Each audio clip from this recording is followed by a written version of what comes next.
Hey guys, welcome back to HGTV Handmade with me, Marianne. So it's finally summer, and nothing screams summer to me like tie-dye. Have you guys noticed that it's back in a big way? And of course, since it's back in a big way, all of these stores have all these beautiful tie-dye things that cost a ton of money. I fell in love with these tie-dyed napkins at a high-end boutique, and I knew I could make this myself. So today I'm going to show you 3 easy tie-dye techniques so that you can tie-dye all the things. Let's get started. So the first thing you're going to need to decide is what you're going to tie-dye. I'm doing these simple cotton napkins, but obviously you could do clothing, you could do a twin size sheet if you wanted to make a tablecloth or kind of a wall hanging.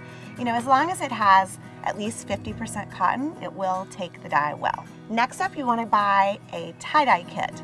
These kits come with these little bags of dye that's super potent. You want to mix a bag of dye with about 2 gallons of water. Okay, so first we're going to start with a simple stripe technique. For this, grab your piece of fabric and starting at the bottom, fold in an accordion pleat. My folds are about 1.5 inches wide. Now the fun thing about tie-dye is you can really experiment and make it your own.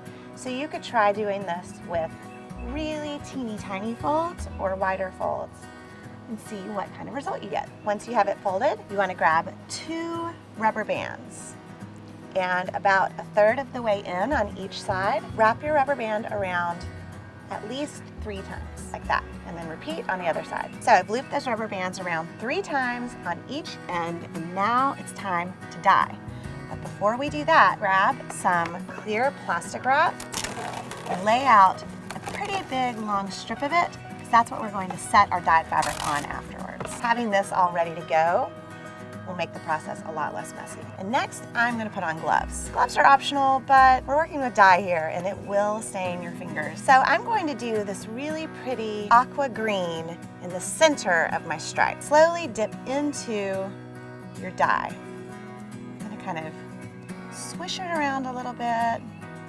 Let the dye really do its thing. Once that's done dripping, flip it over. Let's go to our other color. This is a nice deep sea blue. And you don't need to go all the way up to the green because you're going to have kind of a cellular effect where it gets drawn up the fabric. Leaving a little bit of white kind of gives it some interest as well. Squeeze that out. And now place on your plastic wrap. Go ahead and wrap that up and let it sit for 1 hour. Okay, next up we're doing a classic shibori technique.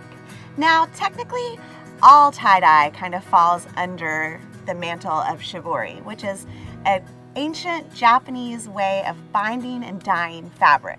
But this particular style is the most evocative of the trend. For this, I'm using this beautiful hot pink dye. Laid out my cloth, and you want to just scrunch it all up. The more scrunches and like rough folds, the more interesting the finished result is going to be. Then grab a paper towel roll and just roll it up. Next, grab 5 rubber bands and bind it all the way down.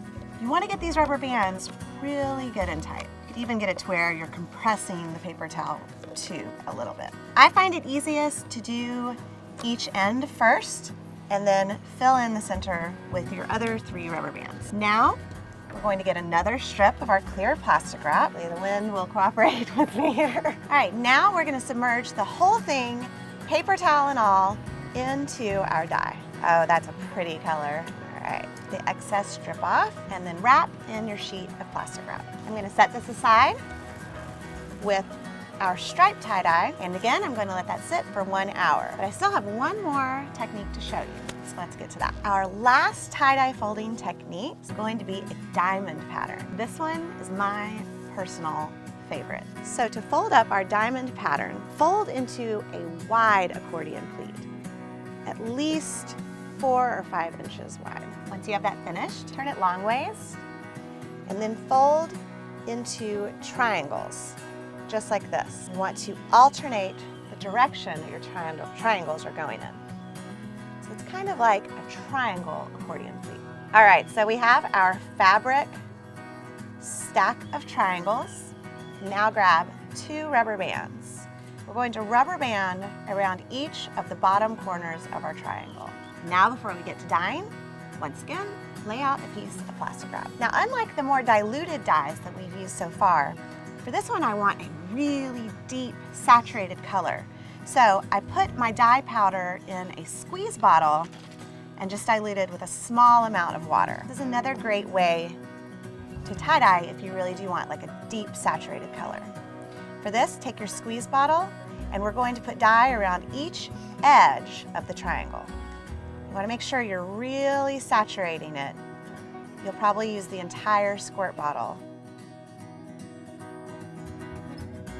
It goes right onto the plastic wrap, wrapped up, and you know the drill by now. It needs to sit for 1 hour. All right, our dye has had time to set. Now it's time to rinse it out. Add a few good glugs of vinegar to clean water, unwrap your tie-dye, and rinse it out. The vinegar helps your color set. And if you really want to keep your color vibrant, let it sit in the vinegar for about 30 minutes. But to rinse until no dye is coming out from the fabric. And then you can take off your rubber bands and you can see your finished tie-dye. So pretty, right? Now you can either let this air dry or pop it in the dryer. So guys, stripe, shibori, or my personal favorite, diamond. Are you feeling these tie-dye techniques? Which one's your favorite? Why don't you let me know in the comments below? And why don't you tell me what summer tie-dyeing projects you have on deck? I'll see you guys next time.